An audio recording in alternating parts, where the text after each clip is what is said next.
Hi guys, big thank you to those who watched our previous video. If you haven't, go watch it now.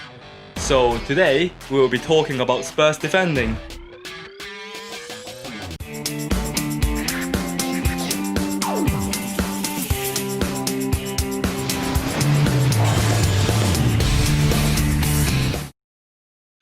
So what we all expected from the beginning is that Spurs will defend really well after Mourinho is in charge, especially when there are defenders like Alderweireld and Vertonghen. However, Mourinho's team had conceded 7 goals in his first 4 games that he's in charge. So what actually happened to the defensive tactical genius? As we all know, Aurier will bomb forward to form a 3-2-5 when they attack. However, that means the opposition can easily exploit spaces in behind Spurs' back 3. Therefore, Mourinho came up with a solution where the right centre midfielder covering Aurier when they are being counter-attacked. Spurs would then transform to a 5 at the back when Aurier gets back. However, this is fine theoretically, but it didn't work out in reality. Let's look at some examples. As soon as Spurs lost the ball, the right back Aurier was caught too high up the pitch. Therefore, the right centre midfielder had to cover him in transition moments. Then, Ndombele will naturally find himself in the right back position whilst waiting for Aurier to come back. Now let's look at Aurier. He decided to come back and track Solanke instead of tucking into the midfield position. Hence, Spurs will transform to a 5 at the back when they are being counter-attacked, which led to a big problem. There's absolutely no one marking Steven Koch at the edge of the box because Ndombele is in the centre half position while Eric Dyer got attracted to the ball. At the end, it led to a free kick right on the edge of the box which led to the goal. And again, Aurier has to run backwards after losing the ball. Sanchez dived in and made a big tackle but left the spaces in behind wide open. The right centre midfielder Sissoko managed to cover spaces for Sanchez and Aurier once again.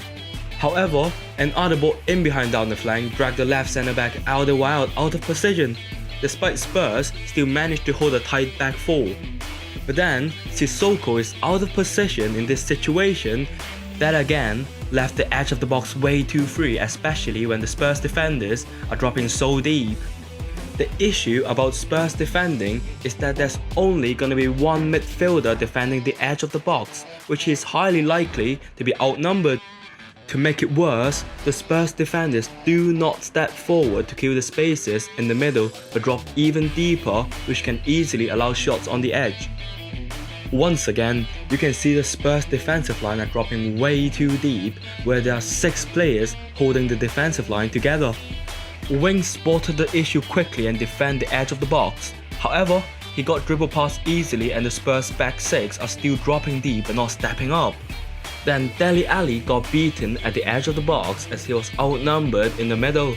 And Vertonghen in this case should have stepped higher to block the shots, but he didn't, which gave the Brighton midfielder a clear chance to shoot.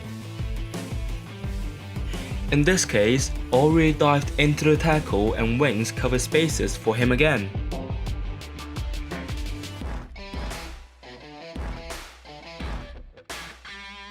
Meanwhile, it creates a 2 versus 3 scenario on the right side. Aurier should have stayed tighter towards the ball, but he didn't. This led to the cross coming in, and once again, the edge of the box is completely empty as Spurs players are dropping way too deep. In here, Aurier joined into the attack while Sissoko covered him again. But when they lost the ball, Sissoko did not commit himself right away to stop the long ball. Instead, him and Eric Dyer decided to run backwards.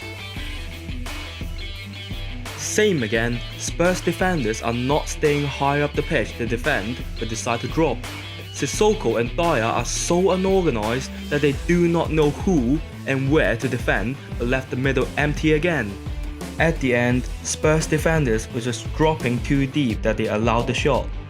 Therefore, we can see that Mourinho still have lots to work on with his defenders before the Premier League restart. My advice to Mourinho is that when they defend counter-attacks, Aurier do not have to sprint all the way back to the right wing-back position but to the midfield position. By doing that, the Spurs backline will be more organised and structured, but more importantly, they will not be outnumbered in the middle. Thanks for watching the video. If you like it, please smash the like button, subscribe our channel, and follow our Twitter account Tactical VAR. Do it now and we will see you next time. Goodbye!